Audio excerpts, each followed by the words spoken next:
সবাই কোচের বিষয়ে ব্যাপকভাবে নেগেটিভ মন্তব্য করছে, বাট কোচের চেষ্টা করে যে সে তার বেস্ট পারফর্মার যারা রয়েছে তাদেরকে মাঠে নামানোর জন্য। হয়তো অনেক সময় আমরা যারা বাইরে থেকে খেলা দেখি বা কোচের যে চিন্তাধারা হয়তো বা সবসময় একরকম নাও হতে পারে, বাট এই সময়টা আমরা যদি লাস্ট মুহূর্তে এসে যদি আমরা কোনো খেলোয়াড় যদি চেঞ্জিং করে যদি সময়টাকে আমরা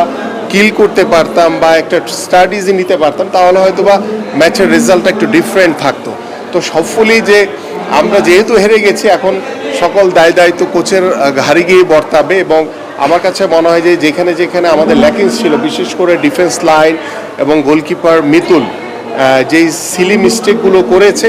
ভবিষ্যতের জন্য আমার মনে হয় যে এখান থেকে ইটস এ বিগ লেসন যে তারা ভবিষ্যতে, যেহেতু আমাদের সামনেই হংকংয়ের মাটিতেই একটি ম্যাচ রয়েছে, যেখানে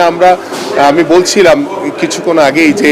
আমরা হংকংয়ের সাথে হংকংয়ের মাটিতেই 3-2 জিতেছিলাম 2008 বা 9-এর দিকে হবে, এটা আমাদের বাবলু ভাই কোচ ছিলেন। কিন্তু পরবর্তীতে আমরা হোম গ্রাউন্ডে এসে যেখানে আমরা এগিয়ে জেতার কথা, সেখানে আমরা লাস্ট মুহূর্তের গোলে আমরা হেরে গেছি।